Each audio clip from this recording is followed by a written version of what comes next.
Kali ini kita bakal membedah sebuah kasus yang rumit banget tapi juga sangat menarik dari khazanah hukum Islam. Sebuah dilema yang benar-benar menguji pemahaman kita tentang apa itu keadilan. Oke, jadi begini rencana kita. Kita akan mulai dari sebuah skenario yang bikin penasaran, lalu kita kulik pertanyaan hukum intinya.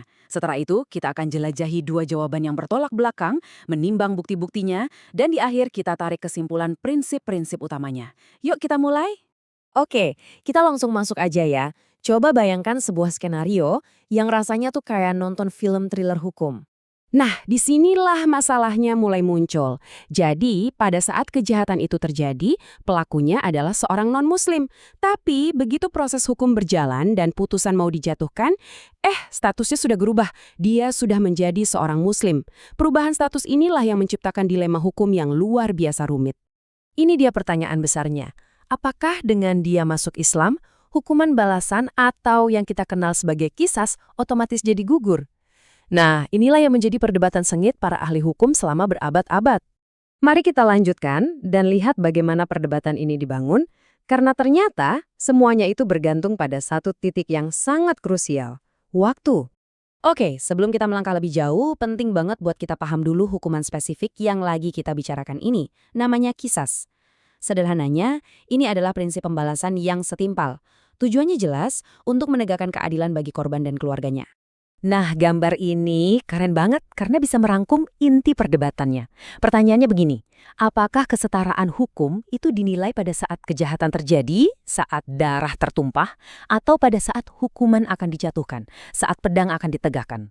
Dua pilihan ini akan membawa kita pada dua kesimpulan yang beda jauh. Jadi, gimana para pemikir hukum yang berbeda mendekati masalah yang pelik ini? Mari kita lihat dua pandangan utamanya. Jadi ada dua jalan pemikiran yang muncul. Jalan yang satu fokusnya pada hak-hak korban yang dianggap sudah tetap dan nggak bisa diganggu-gugat. Sementara jalan yang lain lebih melihat pada status pelaku saat ini dan prinsip kehati-hatian dalam menjatuhkan hukuman. Beda banget kan pendekatannya? Argumen pertama, yang didukung oleh ulama seperti Ibnu Qudamah, intinya bilang kalau semua fakta hukum itu udah terkunci pada saat kejahatan itu terjadi. Artinya, hak korban untuk menuntut keadilan itu sudah muncul saat itu juga. Dan nggak bisa dong dihapus hanya karena status pelakunya berubah di kemudian hari. Nah, analogi yang dipakai di sini cerdas banget. Qisas itu diibaratkan seperti utang. Coba pikir deh, kalau seseorang punya utang uang, lalu dia masuk Islam, apakah utangnya otomatis lunas? Tentu tidak kan? Nah, menurut pandangan ini, utang darah atau hak korban atas keadilan juga sama, nggak bisa hilang begitu saja. Tapi, di sisi lain, ada pandangan dari mazhab Asy-Syafi'i yang pendekatannya beda total. Fokus mereka adalah pada status pelaku saat ini, yaitu pada saat putusan akan dijatuhkan. Bagi mereka, ada prinsip yang sangat penting dalam hukum pidana Islam. Kalau ada syubhat atau keraguan, maka hukuman harus dihindari. Nah, perubahan status pelaku dari non-muslim menjadi muslim ini dianggap sebagai sebuah keraguan yang cukup kuat untuk menggugurkan hukuman qisas.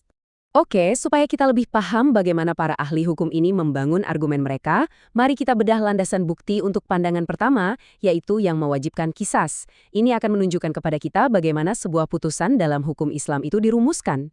Jadi, begini. Argumen hukum dalam Islam itu dibangun secara sangat metodis dan terstruktur. Seringkali, argumen itu berdiri di atas 3 pilar bukti, teks suci, tradisi atau preseden dari zaman Nabi, dan yang terakhir adalah penalaran logis. Pilar pertama, tentu saja, adalah teks suci.